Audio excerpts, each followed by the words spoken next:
تفسیر قرآن پر مبنی پروگرام قول اللہ میر عدیل عارف کی جانب سے۔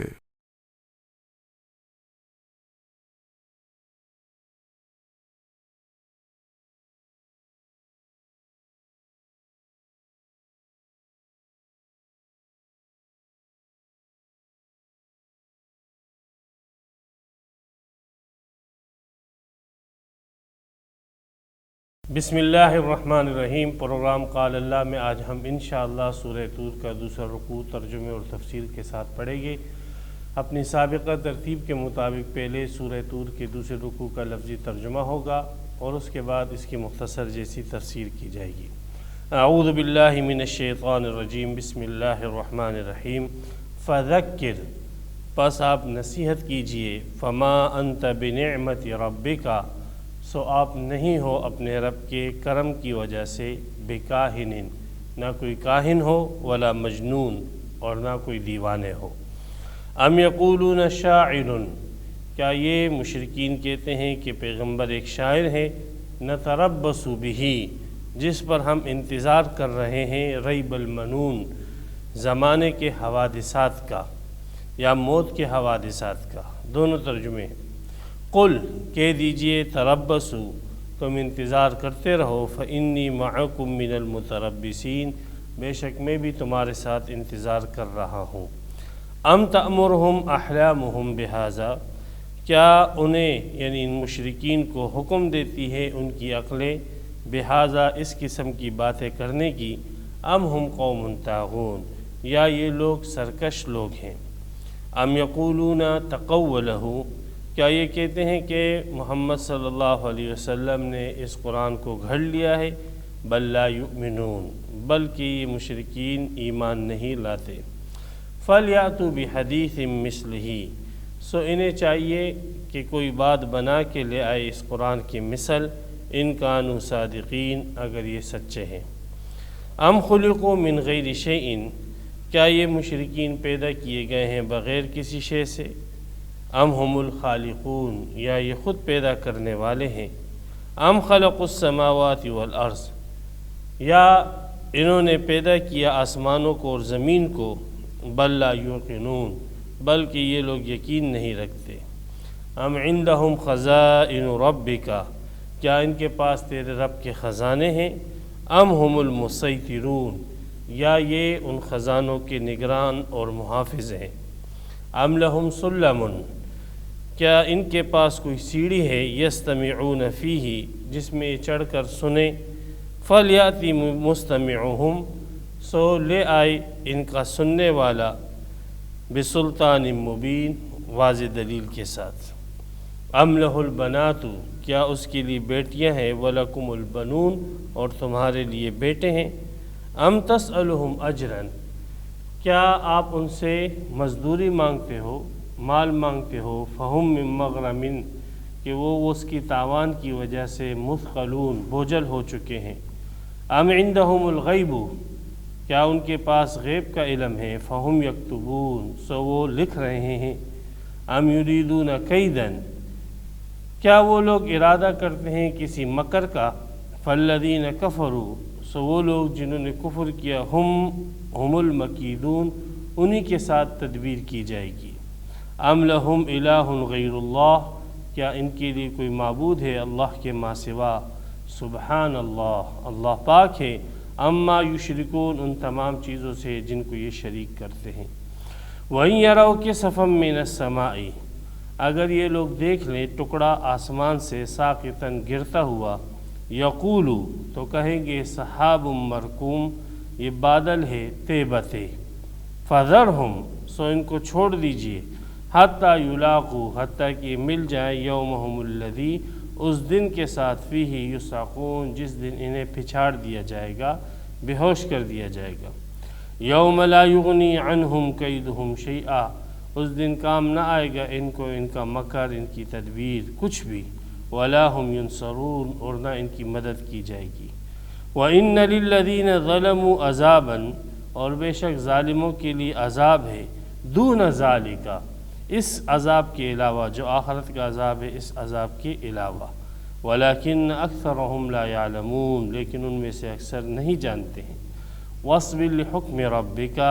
آپ اپنے رب کے حکم کے لیے صبر کیجئے۔ فإنک بأعیننا، بے شک آپ ہماری آنکھوں کے سامنے ہیں۔ وسبح بحمد ربک،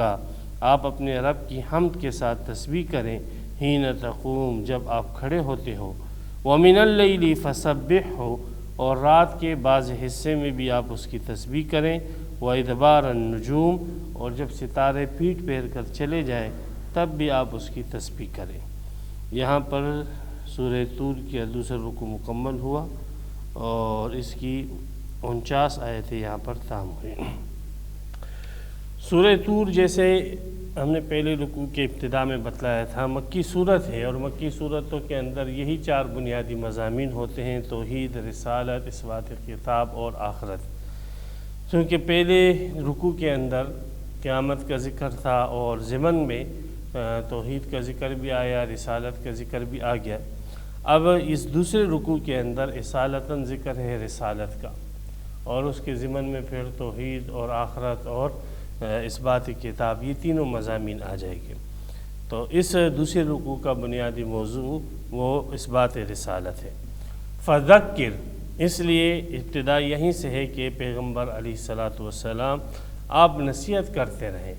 جیسے پیچھے بتلا دیا، فذکر فإن الذکریٰ تنفع المؤمنین، نصیحت ایمان والوں کو فائدہ دے گی، یعنی جن لوگوں کی قسمت میں ایمان لکھا ہوا ان کو فائدہ دے گی۔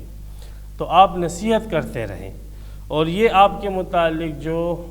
کمنٹ کر رہے ہیں اور آپ کے متعلق جو باتیں کر رہے ہیں، کبھی آپ کو والعیاذ باللہ کہتے ہیں کہ یہ کاہن ہے، اور کبھی کہتے ہیں کہ یہ دیوانہ ہے، پاگل ہے، تو اس قسم کی باتوں کی طرف توجہ نہ دیں۔ واقعی اس سے انسان کا دل ٹوٹتا ہے کہ میں اس کا خیر خواہ ہوں اور یہ مجھے کبھی جادوگر کہہ رہا ہے اور کبھی پاگل کہہ رہا ہے، اور انسان کا دل کرتا ہے اس قسم کے آدمی سے کسی خیر کی بات کو نہ کیا جائے۔ لیکن بہرحال آپ اللہ کے رسول ہو، آپ ان کی ان باتوں کی طرف توجہ نہ کریں، اور آپ خیر خواہی کی بات ان کو بیان کرتے رہیں۔ جو اللہ کی طرف سے آپ کی پر وحی ہو وہ وحی ان کے سامنے بیان کرتے رہیں۔ باقی ان کی باتیں ہیں، یہ باتیں ہی ہیں، ورنہ حقیقت میں فما انت بنعمت ربک بکاہن،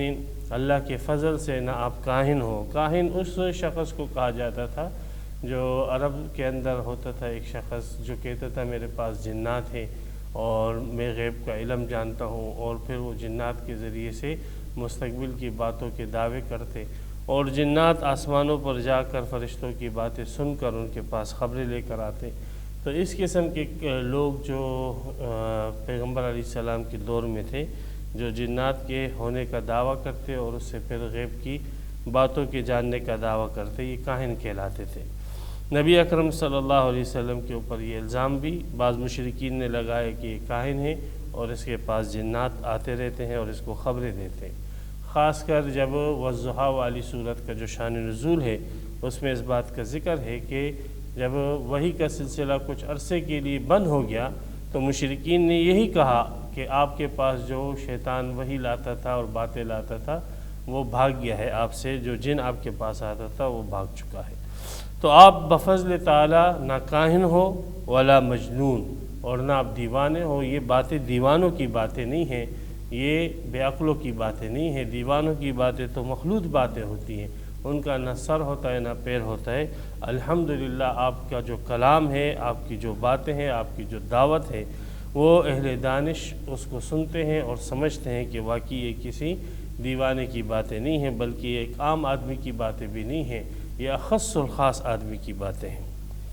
ام یقولون شاعر، اسی طرح نبی اکرم صلی اللہ علیہ وسلم کے حوصلوں کو پست کرنے کے لیے کبھی کبھار یہ لوگ کہتے تھے کہ یہ بھی ایک قسم کا شاعر ہے، جیسے ہم میں پہلے شعراء گزرے ہیں، زہیر وغیرہ، اور انہوں نے بھی قوم کی بعض رسومات کی مخالفت کی۔ پھر جیسے ہی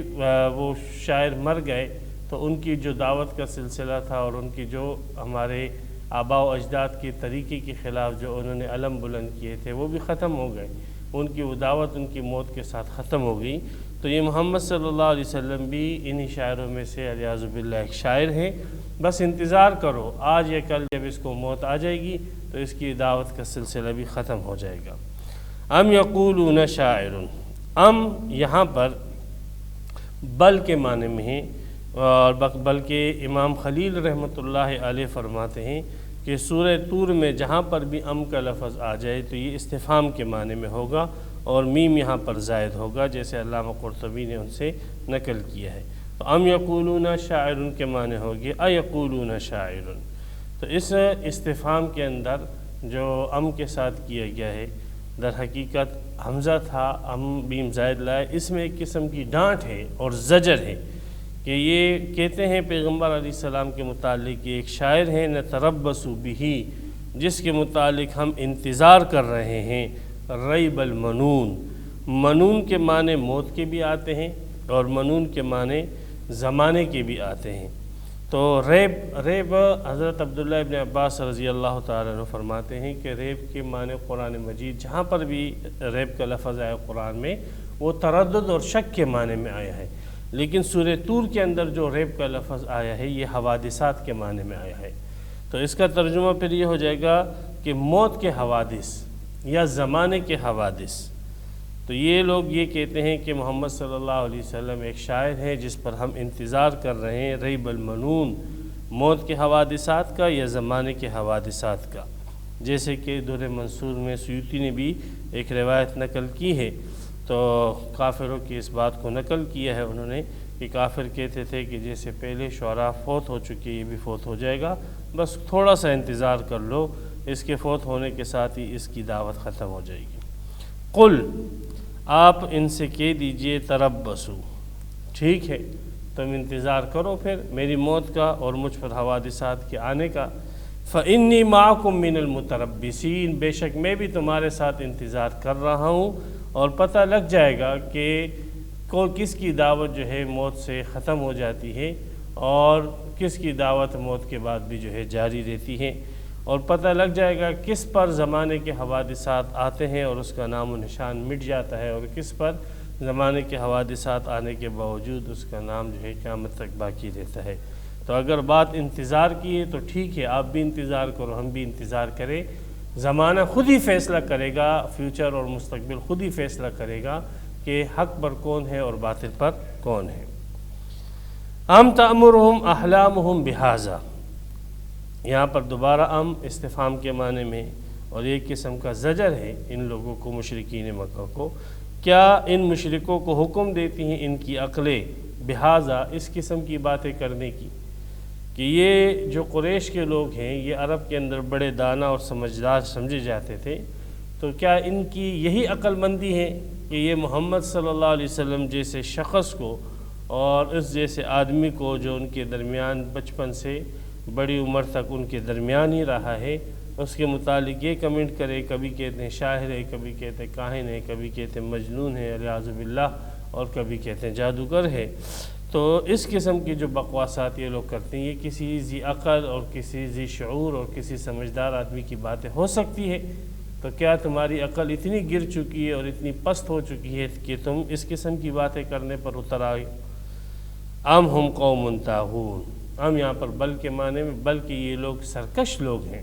یہ بھی سمجھتے ہیں کہ ہم یہ جو کر رہے ہیں یہ خلاف عقل باتیں ہیں، یہ بے وقوفی کی باتیں ہم کر رہے ہیں، اور یہ جو حکم ہم پیغمبر علیہ السلام پر لگا رہے ہیں یہ سب خلاف واقع ہے۔ تو در حقیقت ان لوگوں کے اندر سرکشی تھی، پیغمبر کی مخالفت تھی، وہ ان کو ان بات پر برانگیختہ کرتی کہ پیغمبر علیہ السلام کے متعلق اس قسم کے نظریات رکھیں۔ تو یہ سب پیغمبر کی تسلی چل رہی ہے کہ کبھی کاہن کہا، کبھی مجنون کہا، کبھی شاعر کہا، کبھی کہا انتظار کرو موت اس کو ختم کر دے گی، زمانے کے حوادثات اس کو ختم کر دے گی، اور ان کے عقل مند سمجھدار لوگ بھی اس قسم کی باتوں میں ان کے ساتھ شریک ہوتے تھے۔ ام یقولون تقولہ، اور کیا یہ لوگ کہتے ہیں، یعنی ان لوگوں کا ایک قول یہ بھی تھا کہ تقولہ، کہ محمد صلی اللہ علیہ وسلم نے یہ قرآن گھڑ لیا ہے، اپنی طرف سے بنا لیا ہے۔ تقول باب تفاعل سے ہے، اس کے معنی ہے بتکلف کسی کلام کو بنا لینا، اور بتکلف کسی تقریر کو، کسی خطابت کو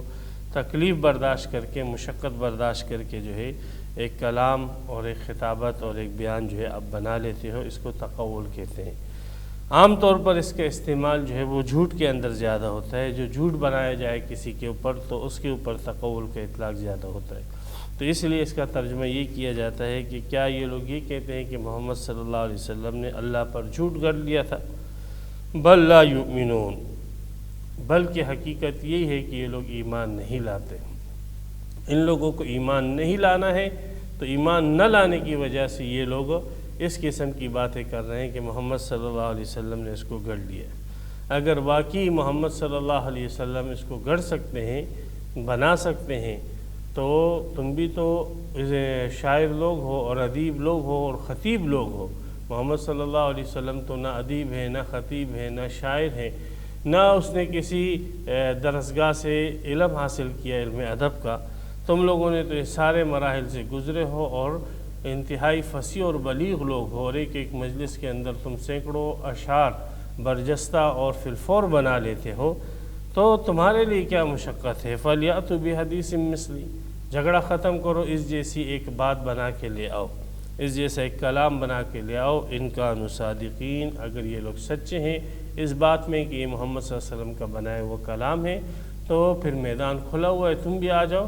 اور تم بھی جو ہے محمد صلی اللہ علیہ وسلم جیسے کلام کے مقابلے میں کلام بناؤ، تم جیتے ہم ہارے، تم حق پر ہم باطل پر، جھگڑا ختم ہو جائے گا۔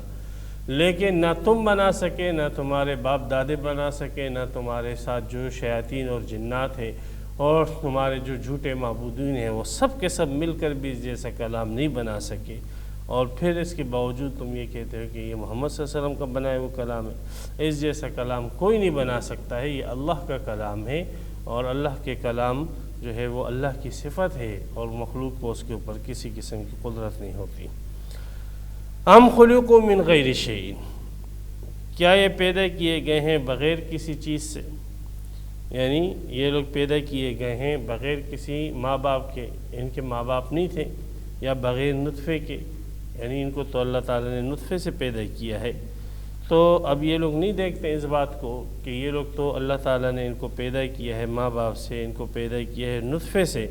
اللہ تعالیٰ نے ان کو جب بنایا ہے تو اللہ تعالیٰ ان کا خالق ہے، اللہ ان کا کریٹر ہے، اللہ ان کا خالق ہے۔ اور محمد صلی اللہ علیہ وسلم یہی تو دعوت لے کر آئے ہیں کہ جس ذات نے تمہیں پیدا کیا ہے، جو تمہارا خالق ہے، اسی کی عبادت کرو، جو تمہیں جس نے وجود دیا اور تمہاری زندگی گزارنے کے لیے جتنی ضروریات ہے وہ فراہم کر رہا ہے، تو اس ذات کی عبادت کرو۔ یہی تو دعوت ہے، یہ کوئی دیوانگی کی بات نہیں ہے، نہ یہ کسی کاہن اور شاعر کی بات ہے، یہ تو دو اور دو چار کی طرح کی بات ہے۔ تم بھی مانتے ہو کہ اللہ ہمارا خالق ہے، سارے کے سارے مشرکین کا یہی عقیدہ تھا، وَلَئِن سَأَلْتَهُم مَّن خَلَقَ السَّمَاوَاتِ وَالْأَرْضَ لَيَقُولُنَّ اللَّهُ، آسمان اور زمین کے خالق اور اس میں جو کچھ ہے ان سب کا خالق تم اللہ کو مانتے ہو، تو جب تم ان سب چیزوں کو مانتے ہو، ان مقدمات کو مانتے ہو، تو ان کا نتیجہ بھی پھر ماننے سے کیوں انکار کرتے ہو؟ تم یہ مانتے ہو کہ یہ دو ہے، یہ مانتے ہو کہ یہ دو ہے، اور جب آپ سے یہ کہا جاتا ہے جب یہ دو اور دو ہو گئے تو نتیجہ آتا ہے چار، آپ یہ تو مانتے ہو کہ یہ دو اور دو ہے، جب نتیجہ چار بولتے ہیں نہیں، نتیجہ جو ہے وہ پانچ ہے، تو یہ کیسی بے عقلی کی باتیں کر رہے ہو؟ اور پیغمبر علیہ الصلوۃ والسلام کو والعیاذ باللہ آپ بے عقل کہہ رہے ہو، اور اس کو کاہن اور دیوانہ کہہ رہے ہو، حالانکہ اس کی جو دعوت ہے وہ دعوت تو بالکل عقل کے موافق ہے۔ تو خلقوا من غیر شیء، تو ابن عباس رضی اللہ تعالیٰ عنہ نے ان کا ایک اور معنی بیان کیا، انہوں نے کہا کہ شیئن سے مراد یہاں پر رب ہے، کیا یہ لوگ پیدا کیے گئے ہیں بغیر کسی خالق کے، بغیر کسی رب کے؟ پہلا معنی تھا بغیر کسی چیز کے، یعنی ماں باپ نطفے کے علاوہ، مٹی کے علاوہ بغیر کسی چیز سے پیدا کیے۔ ابن عباس نے معنی یہ بیان کیا من غیر شیئن، بغیر کسی خالق کے، یہ خود بخود پیدا ہو گئے، تو خود بخود تو کوئی چیز وجود میں نہیں آتی ہے، ہر فعل کے پیچھے کوئی نہ کوئی فاعل موجود ہوتا ہے، کوئی نہ کوئی کرنے والا موجود ہوتا ہے۔ تو یہ بات بھی یہ خود مانتے تھے، مشرکین مکہ بھی مانتے تھے کہ ہمیں پیدا کرنے والا صرف اور صرف اللہ ہے۔ تو ابن عباس نے من غیر شیئن، شیئن کے معنی رب کے ساتھ کیے ہیں، خالق کے ساتھ، کہ یہ لوگ بغیر کسی خالق کے، بغیر کسی رب کے پیدا کیے گئے ہیں۔ علامہ زجاج رحمۃ اللہ علیہ نے یہاں پر ایک اور معنی بھی کیا ہے، اور وہ فرماتے ہیں کہ یہاں پر من جو ہے لام کے معنی میں ہے، یعنی پھر معنی یہ ہو جائے گا ام خلقوا من غیر شیئن، ام خلقوا لغیر شیئن، یعنی یہ لوگ پیدا کیے گئے ہیں بغیر کسی مقصد کے، ان کی کوئی زندگی کا مقصد نہیں ہے، نہیں، ان لوگوں کو اللہ نے پیدا کیا اور ان کی زندگی کا ایک مقصد اللہ تعالیٰ نے ان کو دیا، جیسے سورہ زاریات میں پیچھے گزر چکا، وَمَا خَلَقْتُ الْجِنَّ وَالْإِنسَ إِلَّا لِيَعْبُدُونَ، اللہ نے ان کو پیدا کیا ہے اور ان کے پیدا کرنے کے بعد ان کو ایک مقصد حیات دیا، اور وہ یہ ہے کہ اپنی پوری زندگی اللہ کی عبادت کے اندر اور اس کی اطاعت کے اندر گزارے۔ تو زجاج رحمۃ اللہ علیہ کی رائے یہ ہے کہ من یہاں پر لام کے معنی میں ہے، من غیر شیئن ای من لغیر شیئن، بغیر کسی مقصد کے لیے اللہ نے ان کو پیدا کیا ہے۔ علامہ ماتریدی رحمۃ اللہ علیہ فرماتے ہیں کہ یہاں پر عبارت مقدر ہے کہ ام خلقوا من غیر شیء، کیا یہ لوگ پیدا کیے گئے ہیں بغیر کسی چیز کے یا پیدا کیے گئے ہیں کسی چیز سے؟ اگر یہ مانتے ہیں بغیر کسی چیز کے پیدا کیے گئے ہیں یا کسی چیز سے ان کو پیدا کیا گیا ہے، تو باہر صورت پیدا کرنے والا تو ایک اللہ ہے۔ جیسے آدم علیہ السلام کو اللہ نے مٹی سے پیدا کیا اور مٹی کو اللہ نے اپنے امر کن سے پیدا کیا، تو مٹی جو ہے بغیر کسی چیز کے پیدا کی گئی ہے، اور آدم علیہ السلام کو مٹی سے، پھر بعد میں جتنی نسل ہے ان کو نطفے اور خون سے پیدا کیا گیا ہے۔ تو اللہ تبارک و تعالیٰ کی قدرت اور اللہ تبارک و تعالیٰ کی صفت علم ان بہر صورت ثابت ہے کہ یہ لوگ اگر کسی چیز کے بغیر پیدا کیے گئے ہیں یا کسی چیز کے ساتھ پیدا کیے گئے ہیں، بہر صورت اللہ تبارک و تعالیٰ کی قدرت ثابت ہے۔ ام ہم الخالقون، یا یہ خود ہی پیدا کرنے والے ہیں۔ ان کا دعویٰ یہ ہے کہ یہ خود ہی اپنے آپ کو پیدا کرنے والے ہیں، کوئی ان کا خالق نہیں ہے۔ تو یہ دوسری جو بات ہے اس کو یہ خود بھی نہیں مانتے تھے اور یہ خود اپنے آپ کو اپنا خالق نہیں کہتے تھے، اس لیے کہ عقلاً بھی یہ بات محال ہے کہ کوئی چیز اپنا خود ہی کریٹر اور خالق بنے۔ تو بہرحال اس سے یہ دلائل سے یہ بات ثابت ہوئی کہ ان کا خالق ان کے عقیدے کے مطابق بھی صرف اور صرف ایک اللہ ہے۔ تو جب اللہ آپ کا خالق ہے اور آپ کو پیدا کرنے کے بعد آپ کی تمام ضرورتیں فراہم کرنے والا ہے، تو عبادت بھی صرف ایک اللہ ہی کی جائے۔ ہم خلق السماوات والارض، کیا انہوں نے آسمانوں کو اور زمین کو پیدا کیا ہے؟ ان کو دیکھو کہ یہ لوگ تو عاجز مخلوق ہے، اللہ تبارک و تعالی نے تو آسمانوں کو پیدا کیا، اللہ تعالی نے تو زمین کو پیدا کیا۔ اب دیکھو آسمان بھی اللہ کے حکم کے مطابق چل رہا ہے، فضا کا سارا نظام بھی جس کو اللہ نے پیدا کیا وہ اللہ کے حکم کے مطابق چل رہا ہے، زمین بھی اللہ کے حکم کے مطابق چل رہی ہے۔ ان کا خالق بھی اللہ ہے، یہ مانتے ہیں کہ ان کا خالق بھی اللہ ہے۔ تو جب وہ اللہ تبارک و تعالیٰ کو اپنا خالق مان کر اور اس کے حکم کے مطابق زندگی گزار رہے ہیں، تو انسانوں تم لوگوں کے اندر تو شعور ہے، عقل ہے،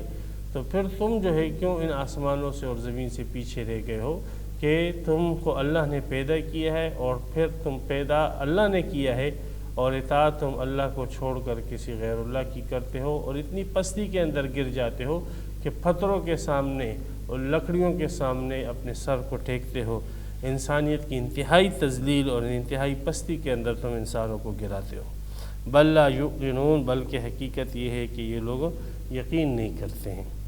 ام عندہم خزائن ربک، نبی اکرم صلی اللہ علیہ وسلم کے متعلق ان کی مختلف باتیں ہیں، ان باتوں کو نقل کیے بغیر جو ہے ان کا رد کیا جا رہا ہے۔ کبھی یہ لوگ کاہن کہتے، کبھی مجنون کہتے، کبھی شاعر کہتے، کبھی کہتے زمانہ اس کی دعوت کو ختم کر دے گا، اور کبھی جو ہے پیغمبر کے متعلق یہ تبصرہ کرتے کہ یہ قرآن اس نے خود گڑھ لیا ہے، وغیرہ وغیرہ اس قسم کی باتیں۔ اسی طرح ان کی کمنٹس میں سے یہ کمنٹ بھی تھی کہ ایک بات یہ بھی تھی کہ یہ کہتے تھے کہ جیسے سورہ زخرف کے اندر ہے کہ اگر اللہ تعالیٰ کو نبی بنانا تھا تو کسی قریش کے سردار کو بناتے، کسی مالدار آدمی کو بناتے، کسی طاقتور اور قوت والے آدمی کو بناتے، اور کسی بزنس مین کو بناتے۔ قریش کے اتنے سارے سرداروں کو اور اتنے مالدار لوگوں کو چھوڑ کر اللہ تعالیٰ نے ایک غریب آدمی کو کیسے اپنا نبی بنا دیا؟ تو یہ بھی ان کا نبی اکرم صلی اللہ علیہ وسلم کے اوپر ایک اعتراض تھا۔ جیسے سورہ زخرف کے اندر ہے لولا نزل هذا القرآن على رجل من القریتین عظیم، کہ طائف یا مکہ کی بستیوں میں سے کسی بستی کے سردار کے اوپر قرآن کیوں نازل نہیں ہوا؟ تو یہ فیصلہ کرنا کہ کس کو رسول بنانا ہے اور کس کو رسالت کا منصب دینا ہے اور اس نعمت سے کس کو جو ہے بہرامند فرمانا ہے، یہ فیصلہ تو اللہ کرتا ہے۔ یہ فیصلے کا اختیار کب سے انہوں نے اپنے ہاتھ میں لے لیا کہ تم لوگ یہ فیصلہ کرو گے اب کس کو رسول بنانا ہے اور کس کو نہیں بنانا، اور جن بنیادوں پر تم لوگ کہہ رہے ہو کہ رسول بنایا جائے، سرداری وغیرہ، ان بنیادوں پر تو اللہ تعالیٰ کسی کو مومن نہیں بناتے، چاہے جائے کہ رسول بنائے۔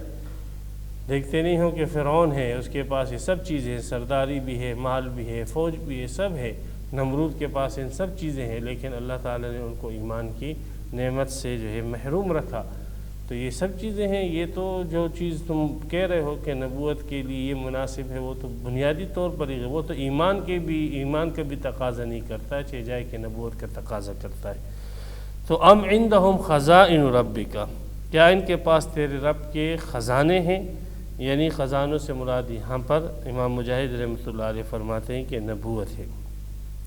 ام ہم المسیطرون، یا یہ لوگ جو ہے، مسیطر کہتے ہیں محافظ کو، دروغہ کو، چوکیدار کو، یا یہ لوگ جو ہے ان اللہ تعالیٰ کے خزانوں کے دروغہ ہے، چوکیدار ہے اور محافظ ہے، کہ چوکیدار کی مرضی کے بغیر کوئی چیز باہر نہیں نکلتی ہے، جب چوکیدار کسی چیز کو چاہتا ہے تو باہر نکال دیتا ہے۔ تو کیا یہ لوگ اللہ تبارک و تعالیٰ کی خزانوں کے اوپر مالک بن گئے اللہ کی اجازت سے، یا اللہ تبارک و تعالیٰ کے خزانوں کے اوپر انہوں نے اپنا کنٹرول سنبھال لیا ہے؟ مسیطر صاد کے ساتھ بھی پڑھا جاتا ہے اور سین کے ساتھ بھی پڑھا جاتا ہے۔ یہاں پر امام زجاج رحمۃ اللہ علیہ نے ایک قاعدہ نقل کیا ہے، فرمایا کہ ہر وہ صاد یا سین جس کے بعد طاء ہو، ہر سین جس کے بعد طاء ہو، اس سین کو صاد سے تبدیل کرنا جائز ہے۔ تو فرماتے ہیں جیسے وسطاً سین کے ساتھ اور وسطاً صاد کے ساتھ پڑھنا جائز ہے، اور مسیطر سین کے ساتھ اور صاد دونوں کے ساتھ پڑھنا جائز ہے۔ تو اس لیے یہاں پر دیکھیں قرآن مجید میں لکھا ہوگا، سین بھی لکھا ہوا ہے اور چھوٹا سا صاد بھی لکھا ہوا ہے، تو یہ دونوں طریقے سے آپ اس لفظ کو پڑھ سکتے ہو، صاد کے ساتھ بھی اور اس کے اوپر جو سین کا شوشہ ڈالا ہوا ہے اس کے ساتھ بھی آپ اس لفظ کو پڑھ سکتے ہو۔ تو ان کے پاس نہ، یہ استفہام انکاری ہے کہ ان کے پاس نہ تیرے رب کے خزانے ہیں کہ تیرے رب نے اپنے رحمت کے خزانے ان کو دے دیے ہو، یا یہ لوگ جو ہے زبردستی اللہ کی رحمت کے خزانوں پر مسلط ہو چکے ہوں۔ ام لہم سلم یستمعون فیہ، سلم کہتے ہیں سیڑھی کو، کیا ان کے پاس کوئی سیڑھی ہے؟ یستمعون فیہ، فی یہاں پر علی کے معنی میں ہے بقول زجاج رحمۃ اللہ علیہ کے۔ تو فرماتے کیا ان کے پاس کوئی سیڑھی ہے کہ جس کے اوپر چڑھ کر یہ لوگ اوپر گئے ہیں اور وہاں پر انہوں نے یہ بات سن لی ہے کہ محمد صلی اللہ علیہ وسلم نے اس قرآن کو اپنی طرف سے گڑھ لیا ہے، اور محمد صلی اللہ علیہ وسلم کی دعوت ان کی موت سے ختم ہو جائے گی، اور محمد صلی اللہ علیہ وسلم جو ہے وہ علیاذ باللہ کاہن یا مجنون ہیں، یا محمد صلی اللہ علیہ وسلم جو ہے وہ زبردستی نبی بنے ہیں، نبوت کے حقدار کوئی اور لوگ تھے۔ تو یہ ساری باتیں جو یہ لوگ کر رہے ہیں سب غیب کی باتیں ہیں، یہ سب چھپی ہوئی باتیں ہیں۔ تو کیا یہ لوگ آسمانوں پر گئے تھے اور آسمانوں پر جا کر انہوں نے جیسے فرشتے اللہ تعالیٰ سے کلام سنتے ہیں، یہ آسمانوں پر گئے تھے اور وہاں پر انہوں نے کوئی کلام سنا تھا؟ تو اگر واقعی ان کا یہ دعویٰ ہے کہ یہ لوگ آسمان پہ گئے تھے اور آسمان پہ جا کر انہوں نے ان باتوں کو اللہ سے سنا ہے، فَلْيَأْتِ مُسْتَمِعُونَ بِسُلْطَانٍ مُبِينٍ، تو آ جائے ان کا سننے والا کسی واضح دلیل کے ساتھ، پھر آ جائے بات کرے کہ بھائی ہم پر یہ وحی ہوئی ہے اور ہم نے وحی کے ذریعے سے اس بات کو جانا ہے۔ علامہ ماتوریدی رحمۃ اللہ علیہ فرماتے ہیں کہ اس میں ان لوگوں کی یہ جو سابقہ باتیں ہیں ان کی تردید ہے کہ یہ جو تم باتیں کر رہے ہو اور پیغمبر علیہ السلام پر مختلف احکامات لگا رہے ہو، یہ سارے کے سارے احکامات اور ساری کی ساری باتیں تمہارے اپنے دل کی پیداوار ہے، حقیقت میں ہے تمہارے پاس اس کی کوئی نقلی اور عقلی دلیل کچھ بھی نہیں ہے، نہ عقلی دلیل تمہارے پاس ہے نہ نقلی دلیل ہے۔ اگر نقلی دلیل کے تم دعوے دار ہو کہ اللہ نے ہمیں یہ بتلایا تو ٹھیک ہے، جو دعویٰ کر رہے وہ آ جائے کہ اللہ تعالیٰ نے ہمیں یہ بتلایا کہ محمد صلی اللہ علیہ وسلم اللہ کے رسول نہیں ہیں اور اس نے اپنی طرف سے اس بات کو بنایا ہے۔ علامہ زجاج رحمۃ اللہ علیہ نے ایک معنی یہ بھی بیان کیا ہے کہ سلم کے معنی جیسے سیڑھی کے آتے ہیں ایسے دلیل کے بھی آتے ہیں، تو ایسی صورت میں وہی مفہوم وہی نکلے گا کہ کیا ان کے پاس کوئی دلیل ہے کہ جو دلیل انہوں نے اس کے متعلق سن لی ہے کہ محمد صلی اللہ علیہ وسلم اللہ کے رسول نہیں ہو سکتے، تو ٹھیک ہے، جس آدمی نے دلیل سنی ہے تو وہ آ جائے واضح دلیل کے ساتھ، واضح بات کے ساتھ، جو دلیل اس نے سنی ہے اس کو لوگوں کے سامنے اور سب کے سامنے بیان کرے۔ تو یہ بھی ایک معنی امام ماتریدی رحمۃ اللہ علیہ نے کیا ہے۔ ام لہ البنات ولکم البنون، شرک نے ان لوگوں کا ذہن اس طریقے سے مسخ کر دیا کہ اللہ تبارک و تعالیٰ کے لیے وہ چیزیں منسوب کرنے لگے جن کی نسبت اپنی طرف بھی کرتے ہوئے بھی ان کو توہین محسوس ہوتی تھی، اور وہ تھی بیٹیاں۔ جب ان کو یہ کہا جاتا ہے کہ آپ کے گھر بیٹی کی ولادت ہوئی ہے، وَإِذَا بُشِّرَ أَحَدٌ بِالْأُنثىٰ ظَلَّ وَجْهُهُ مُسْوَدًّا وَهُوَ كَظِيمٌ يَتَوَارَىٰ مِنَ الْقَوْمِ، تو چہرہ جو ہے وہ اس نفرت کی وجہ سے ان کا سیاہ ہو جاتا، اور غصہ جو ہے یہ پیتے، برداشت کرتے اور قوم سے چھپتے پھرتے۔ یعنی اتنا بڑا عیب سمجھتے تھے، زنا کو اتنا عیب نہیں سمجھتے، شراب اور قتل کو اتنا عیب نہیں سمجھتے تھے جتنا عیب جو ہے اپنے گھر میں بیٹی کی ولادت کو سمجھتے تھے۔ تو اتنی عیب والی چیز جو ان کے نزدیک عیبدار چیز تھی، اس کو اللہ کے لیے ثابت کرتے تھے۔ تو یہ ان لوگوں کی شرک نے جو ان لوگوں کی عقل معاف کر دی تھی، یہ اس کی واضح دلیل ہے۔ تو اس میں پیغمبر علیہ الصلوۃ والسلام کی تسلی دو انداز سے، ایک تو اس طریقے سے کہ یہ لوگ معاف عقل والے ہیں، بالکل ان کی عقلیں خراب ہو چکی ہے، اور یہ لوگ عقل سے اتنے دور چلے گئے ہیں کہ اللہ تعالیٰ کی طرف وہ باتیں منسوب کرنے لگے جس کو ایک عام مشرک اپنی طرف منسوب کرتے ہوئے اپنی توہین سمجھتا تھا۔ اور دوسرا اس طریقے سے پیغمبر کو تسلی ہے کہ یہ جو آپ کے متعلق مختلف باتیں کر رہے ہیں، شاعر اور مجنون اور کاہن کہہ رہے ہیں، تو آپ ان سے دل برداشتہ نہ ہو۔ یہ تو اس قسم کے بدبخت لوگ ہیں کہ یہ تو اللہ کی توہین کرتے ہیں اور اللہ تبارک و تعالیٰ کی شان میں گستاخی کرتے ہیں اور اللہ کے لیے بیٹیاں مانتے ہیں۔ تو جو لوگ اللہ تبارک و تعالیٰ کی شان میں گستاخیاں کریں تو ان لوگوں سے پھر کیا امید اور توقع رکھی جا سکتی ہے کہ وہ اللہ کے رسول کی عزت کریں گے؟ تو بہرحال اس میں دو طریقوں سے پیغمبر علیہ السلام کو تسلی ہے بقول ابو منصور ماتریدی رحمۃ اللہ علیہ کے۔ ابو منصور ماتریدی رحمۃ اللہ علیہ نے فرمایا کہ یہاں پر ایک تیسرا نقطہ بھی ہو سکتا ہے، وہ یہ ہے کہ لہو کی ضمیر جو ہے رسول کی طرف لوٹائی جائے،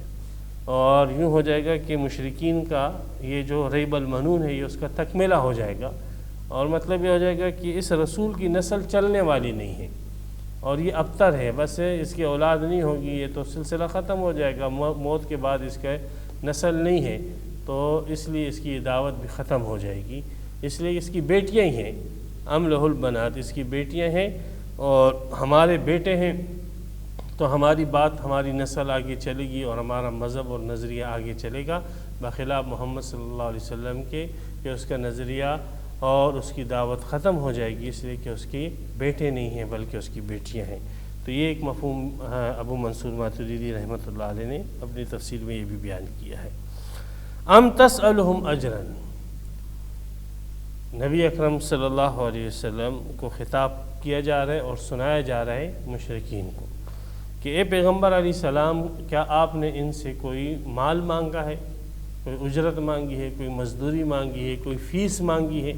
جیسے بڑے اسکولوں اور کالجوں اور یونیورسٹیوں کے اندر اس کو بڑی بڑی فیسیں دی جاتی ہے اور بڑی فیسوں کی وجہ سے بہت سارے لوگ علم سے محروم ہو جاتے ہیں، تو کیا آپ نے ان کو یہ اللہ کی بات پہنچانے پر ان کے اوپر کوئی فیس اور کوئی جرمانہ اور کوئی مال ان کے اوپر مقرر کیا ہے جس کی وجہ سے یہ لوگ ایمان نہیں لا رہے ہیں؟ تو فہم من مغرم مثقلون، جس کے تاوان کی وجہ سے یہ لوگ بوجھل ہو رہے اور جس کی وجہ سے یہ لوگ ہدایت پر نہیں آ رہے۔ تو اس میں سنانا مشرکین کو ہے کہ یہ تو اس قسم کی باتیں ہیں، آپ ایک ABC سیکھتے ہو اور اس کے لیے بھی آپ ہزاروں روپے جو ہے جمع کراتے ہو، اور وہ ABC جو ہے پتہ نہیں دنیا میں بھی آپ کو فائدہ دیتی ہے کہ نہیں دیتی ہے، لیکن یہ اللہ کا کلام، یہ ایسا کلام ہے کہ جو دنیا میں بھی آپ کو فائدہ دیتا ہے اور 100% بلکہ 1000% آخرت میں آپ کو فائدہ دینے والا ہے۔ اس قسم کے کلام کی جو دنیا میں بھی فائدہ دے اور آخرت میں بھی، اس کی تعلیم کے اوپر تو لاکھوں روپے بھی اگر فیس لگائی جائے تو کم ہے، لیکن اللہ تبارک و تعالیٰ نے اس کلام کی تعلیم کو اور اس کی دعوت کو مفت رکھا ہے، اور ہر ایک شخص کو بالکل یہ دعوت جو ہے اور یہ تعلیم اللہ تعالیٰ نے مفت فراہم کی۔ ہر دور کے اندر تکوینی طور پر قرآن کی تعلیم، قرآن کی دعوت اور اس کے سلسلے اور جو بھی ان کے احکامات ہیں اس کے پہنچانے کی جتنے بھی سلسلے ہر دور کے اندر اللہ تعالیٰ کی طرف سے تکوینی طور پر ایسا انتظام ہوا ہے کہ اس کی دعوتیں امت تک مفت میں پہنچی ہیں۔ ام عندہم الغیب فہم یکتبون، تو یہ لوگ جب ان کی یہ باتیں خلاف عقل بھی ہے اور انہوں نے یہ باتیں آسمان سے سنی بھی نہیں ہے جو محمد صلی اللہ علیہ وسلم کے متعلق یہ لوگ کہہ رہے ہیں، تو کیا ان کے پاس علم غیب ہے؟ اس لیے کہ انسان جو ہے ایک چیز تو یا تو عقل سے حاصل کر سکتا ہے یا کسی کے بتلانے سے، تو جب نہ ان کو اللہ نے بتلایا، نہ فرشتوں نے بتلایا، اور نہ ان کو عقل کے سے یہ باتیں معلوم ہوئی ہے، تو کیا ان کے پاس پھر تو ایک ہی صورت رہ جاتی ہے کہ ان کے پاس علم غیب ہو، بغیر کسی ذریعے سے ان کو یہ علم حاصل ہو۔ تو یہ بھی استفہام انکار کے لیے، یعنی ان کے پاس کسی قسم کا کوئی غیب کا علم نہیں ہے۔ فہم یکتبون، جس کو یہ لوگ لکھ رہے ہیں، تو اس قسم کو کوئی علم غیب ان کے پاس بھی نہیں ہے۔ تو یہ تو سب غیب کے دعوے ہو گئے، غیب کے دعوے کر رہے ہیں کہ محمد صلی اللہ علیہ وسلم فوت ہو جائے گے تو ان کی دعوت ختم ہو جائے گی، تو اس قسم کی غیب دانی کے دعوے کرنا یہ بھی ان کی جہالت کی بات ہے۔ ام یریدون کیدن، یا یہ لوگ ارادہ کرتے ہیں کسی تدبیر کا، ان لوگوں کا مقصد پیغمبر علیہ الصلوۃ والسلام کی دعوت روکنے کے لیے مختلف تدابیر کرنا ہے، جیسے سورہ انفال کے اندر ذکر آتا ہے وَإِذْ يَمْكُرُ بِكَ الَّذِينَ كَفَرُوا لِيُثْبِتُوكَ أَوْ يَقْتُلُوكَ أَوْ يُخْرِجُوكَ وَيَمْكُرُونَ وَيَمْكُرُ اللَّهُ وَاللَّهُ خَيْرُ الْمَاكِرِينَ، کہ یہ لوگ آپ کے متعلق تدبیر کر رہے ہیں کہ آپ کو اپنے علاقے سے نکال دے، آپ کو جیل کے اندر بند کر دے، آپ کو شہید اور قتل کر دے، یہ ساری تدابیر کر رہے ہیں پیغمبر کے دعوت کو روکنے کے لیے، اسلام کی دعوت کو روکنے کے لیے۔ اللہ فرماتے ہیں فَالَّذِينَ كَفَرُوا، یہ جو کافر ہیں، ہم المکیدون، انہی کے ساتھ تدبیر کی گئی ہے، اور اللہ تعالیٰ کی تدبیر نے ان لوگوں کو گھیر لیا ہے۔ فرمایا وَالَّذِينَ كَذَّبُوا بِآيَاتِنَا سَنَسْتَدْرِجُهُم مِّنْ حَيْثُ لَا يَعْلَمُونَ، یہ کافروں کو ہم آہستہ آہستہ جو ہے گھیر رہے ہیں، اس طریقے سے کہ ان کو اس کا علم بھی نہیں۔ وَأُمْلِي لَهُمْ إِنَّ كَيْدِي مَتِينٌ، اور میں ان کو ڈھیل دے رہا ہوں اور میری گرفت اور پکڑ بڑی مضبوط اور سخت ہے۔ تو کافروں کے گرد جو ہے وہ تو ہلکا باندھ دیا گیا ہے اور آہستہ آہستہ اس کو کسا جا رہا ہے۔ یہ سمجھتے ہیں بیچارے کہ ہم تدبیر کر رہے ہیں، یہ تدبیر نہیں، یہ خود شکار بن چکے ہیں۔ یہ سمجھ رہے ہیں کہ ہم شکاری، یہ شکاری نہیں ہے، خود شکار بن چکے ہیں اور ان کے ساتھ تدابیر کی جا چکی ہے، آسمان سے فیصلے آ چکے ہیں۔ ام لہم الہ غیر اللہ، کیا ان کے لیے کوئی معبود ہے اللہ کے ماں سوا؟ تو اب یہاں پہ سوال یہ ہے کہ استفہام انکاری ہے، مطلب یہ کہ ان کے لیے کوئی معبود نہیں، حالانکہ وہ تو اللہ کے ماں سوا بہت سارے معبود مانتے تھے۔ تو علامہ زجاج رحمۃ اللہ علیہ نے اس کا جواب یہ دیا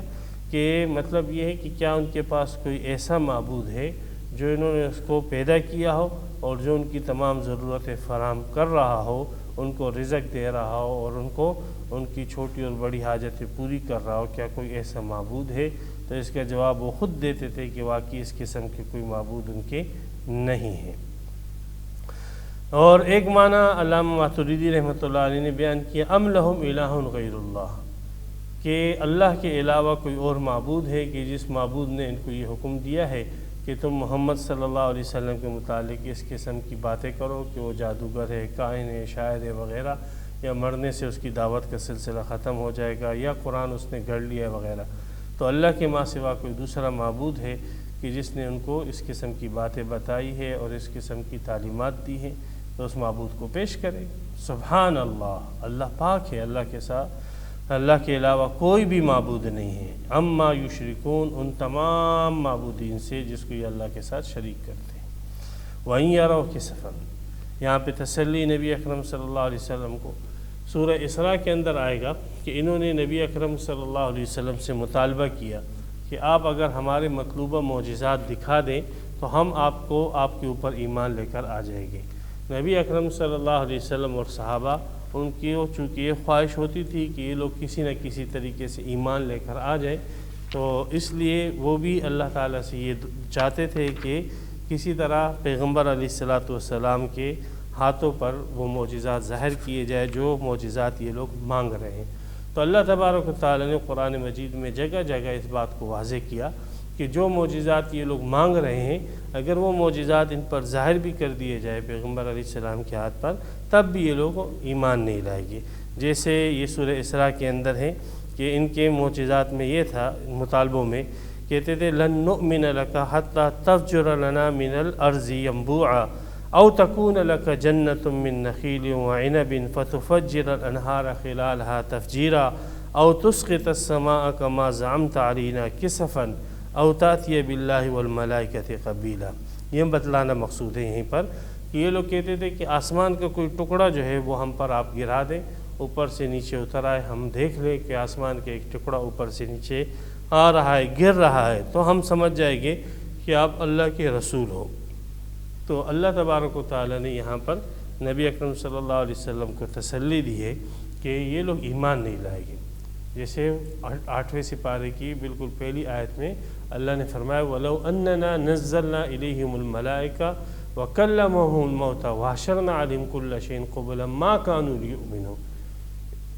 اگر جو مطالبے یہ لوگ کر رہے ہیں، جو معجزات یہ مانگ رہے ہیں، وہ سب معجزات ان کو بتلا بھی دی جائے تو یہ لوگ ایمان نہیں لائیں گے۔ تو یہاں پر بھی وہی تسلی ہے کہ انہوں نے کہا آسمان سے کوئی ٹکڑا گرا دیا جائے، تو اللہ تعالیٰ فرماتے ہیں، ہم بتلاتے ہیں کہ اس وقت ان کا کیا رد عمل ہوگا۔ فرمایا وَإِن يَرَوْا كِسَفًا مِّنَ السَّمَاءِ سَاقِطًا، اگر یہ لوگ دیکھ لیں ایک ٹکڑے کو آسمان سے گرتا ہوا تو یقولو، تو یہ لوگ کہیں گے نہیں یہ کوئی آسمان کا ٹکڑا نہیں ہے بلکہ سحابن، یہ تو بادل ہے، مرکومن جو تیبتے ہے، موٹا جیسا ایک بادل ہے جو اوپر سے نیچے آیا ہے، یہ کوئی آسمان کا ٹکڑا نہیں ہے۔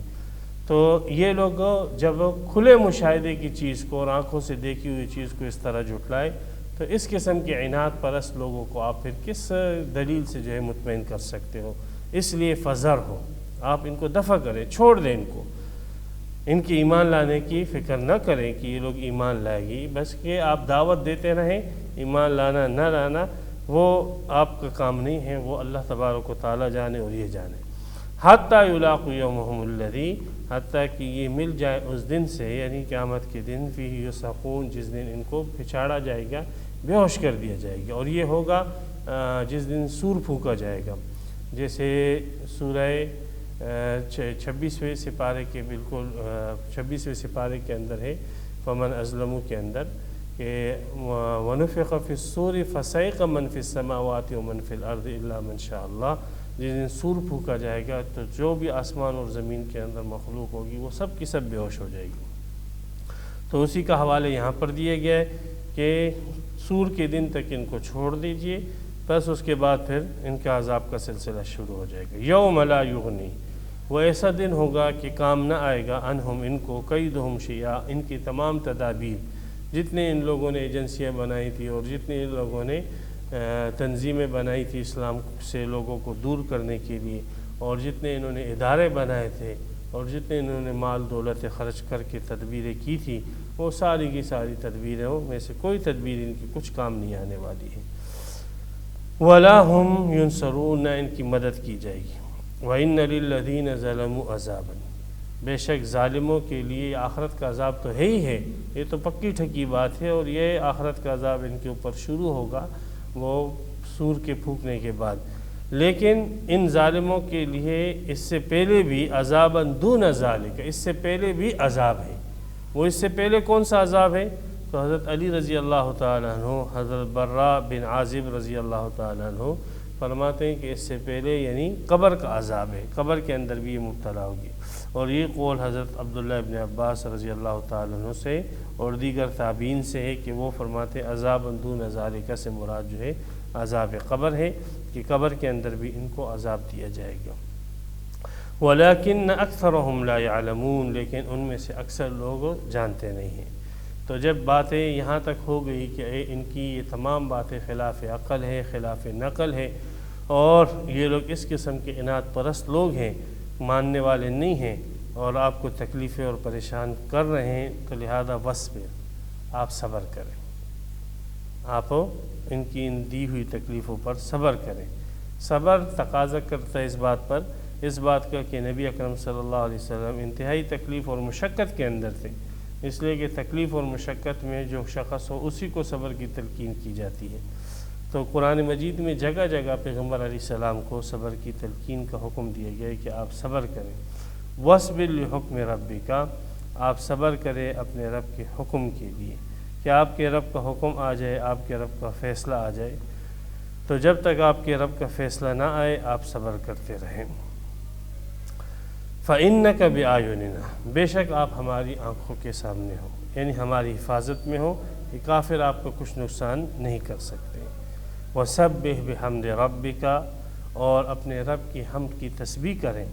یعنی اللہ تبارک و تعالیٰ کی حمد بھی کریں اور اس کی تسبیح بھی کریں، حین تقوم، جب آپ کھڑے ہوں۔ یہ کھڑے ہونے سے کیا مراد ہے؟ تو بعض مفسرین نے فرمایا حین تقوم الی الصلاۃ، جب آپ کھڑے ہو نماز کے لیے۔ جیسے مسلم شریف میں ابن کثیر نے نقل کیا ہے حضرت عمر رضی اللہ تعالیٰ عنہ کا یہ فرمان نقل کیا ہے، فرماتے ہیں کان یقول ھذا فی ابتداء الصلاۃ، یہ ابتداء صلاۃ کے اندر جیسے سبحانک اللہم و بحمدک و تبارک اسمک و تعالی جدک